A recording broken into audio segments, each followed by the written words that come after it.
Menulis surat pribadi dan surat dinas.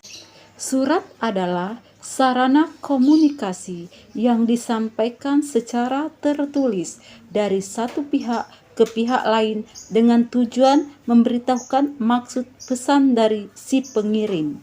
Ada dua jenis surat, yaitu surat pribadi dan surat resmi atau surat dinas.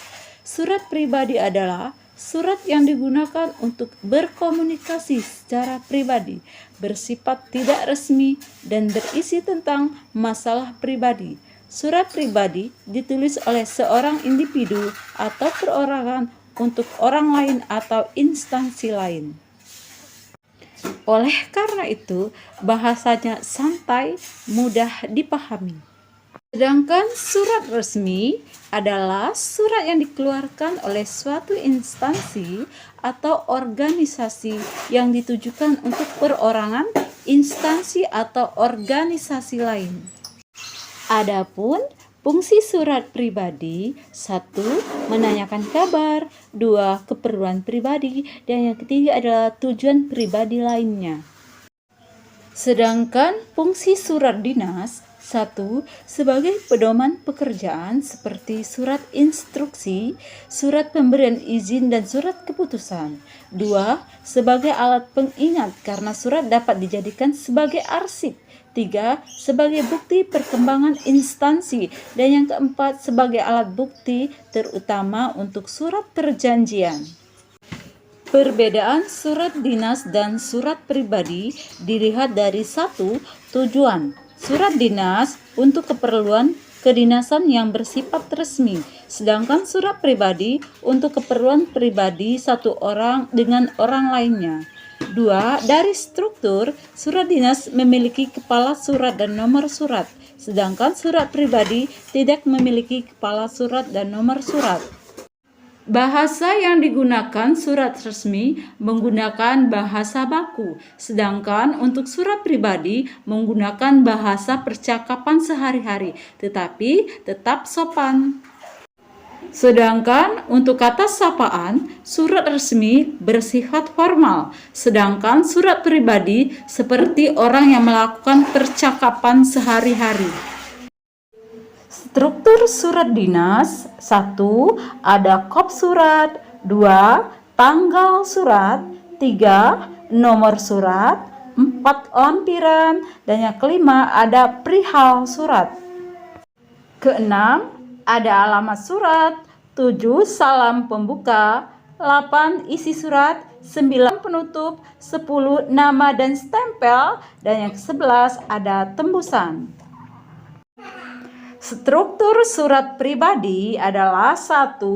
Tempat dan tanggal penulisan surat, 2. Tujuan surat, 3. Salam pembuka, 4. Isi surat, yang kelima adalah salam penutup, dan yang terakhir adalah identitas dari pengirim surat. Berikut adalah contoh penulisan kepala surat atau kop surat. Ada nama lembaga, alamat lembaga, kontak yang bisa dihubungi, kode pos, dan logo dari lembaga.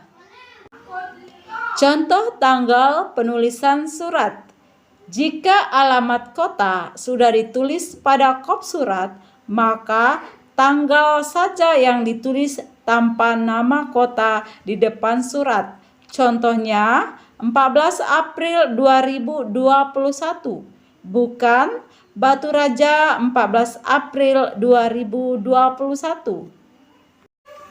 Untuk penulisan nomor surat, biasanya kode penulisan nomor surat dikeluarkan oleh instansi sesuai dengan tahun pembuatan surat. Berikut ini adalah contoh dari penulisan perihal surat. Perihal, 2. Permohonan izin. Perhatikan penggunaan huruf kapital. Selanjutnya, ini adalah contoh dari penulisan lampiran surat. Perhatikan contoh penulisan yang benar dan salah. Untuk angka 1 ditulis menggunakan huruf, dan jika lampiran ditulis secara singkat, maka diberikan tanda titik di depan singkatan tersebut. Poin ke-6 adalah alamat surat. Contoh penulisan yang salah: Yang terhormat Bapak Kepala Kuarcap Jakarta Pusat. Contoh penulisan yang benar adalah Yang terhormat Kepala Kuarcap Jakarta Pusat di Jakarta. Ketujuh adalah salam pembuka.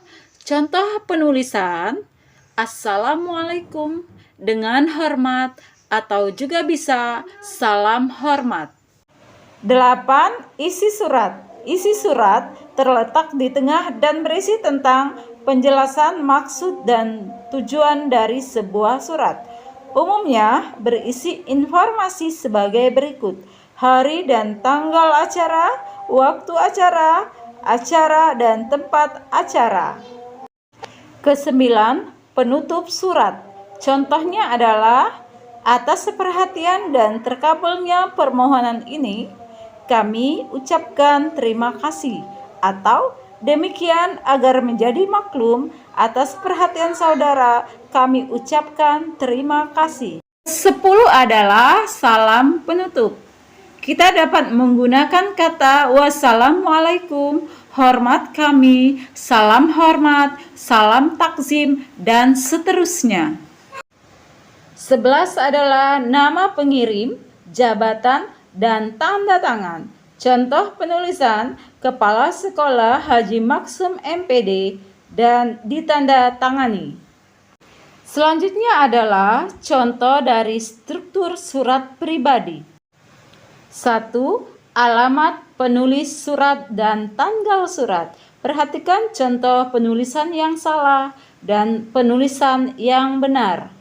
Huruf awal nama kota menggunakan huruf kapital dilanjutkan dengan tanggal, bulan, dan tahun. 2. Alamat penerima surat.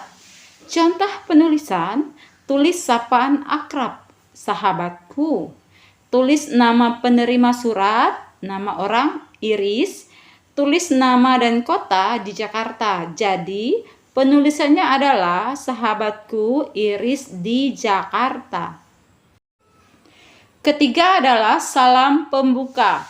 Contoh penulisannya, kita bisa memilih kata assalamualaikum, salam manis, salam kangen, hai saudaraku, halo manis, dan lain-lain. Keempat adalah pembuka surat. Biasanya berisi beberapa pertanyaan: apa kabar, bagaimana keadaanmu, dan sebagainya. Kelima adalah isi surat. Contoh penulisannya biasanya berupa hal-hal yang ingin disampaikan kepada penerima surat. Keenam adalah penutup surat.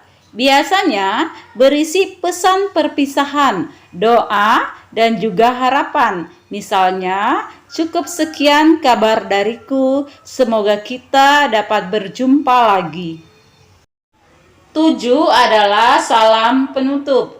Kita dapat memilih kata wassalamualaikum, sampai jumpa, salam sayang, dan juga yang lainnya.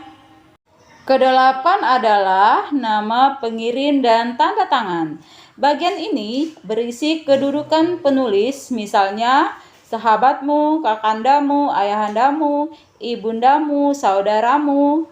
Bagian bawah berisi nama pengirim atau penulis surat. Sekian penjelasan tentang penulisan surat pribadi dan surat dinas atau surat resmi.